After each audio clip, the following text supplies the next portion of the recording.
This is Nick Hilligoss, and he did L'Animator. Is that the animator? Or I'm not sure if it's introduced in a few different languages. Did you want to explain a little bit about the concept of the film for us? Okay. Well, the title in French is simply because the animateur in French just carries a little bit more meanings, like master of ceremonies. So as a sort of puppet master character, it sort of just seemed to fit him better.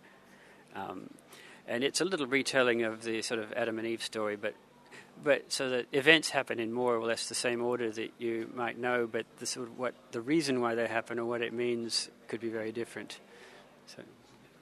And what was the inspiration for the frog characters that are the audience? I thought every performance needs an audience, and that might be the primitive inhabitants of the little planet. I think I've got a bit of a thing about frogs. I used to walk along Damper Creek and talk to them, have conversations with the pobble bonks, because if you go bonk and they'll bonk back at you, and I don't know, they aren't exactly frogs, but the frogs seem to come out in things.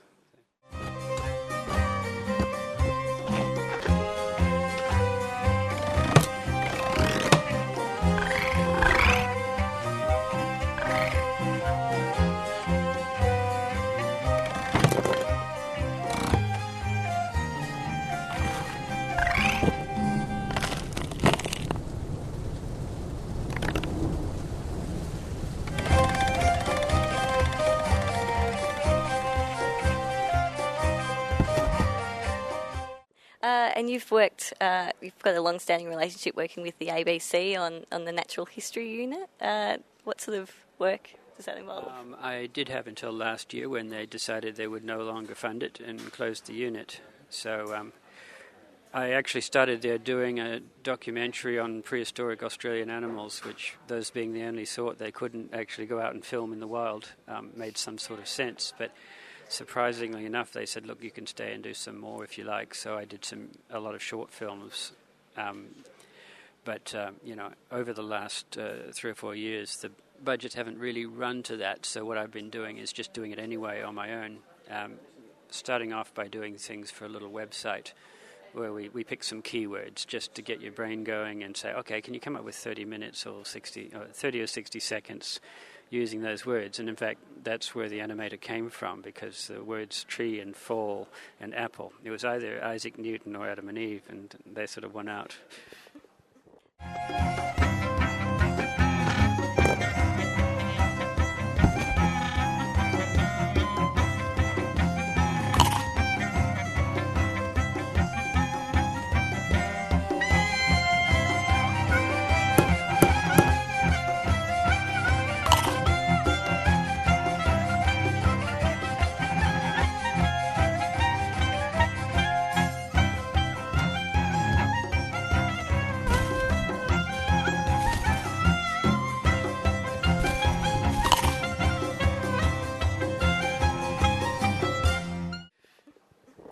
So using the web as a tool for distribution, are you interested in that? Do you find it a good thing for animators?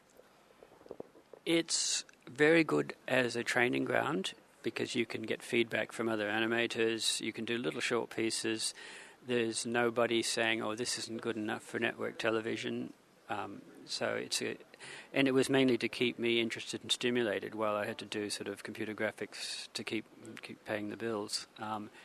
As a means of earning a living, it still is a little bit difficult. To actually find a business model where you get money out of it is something I haven't quite worked out yet.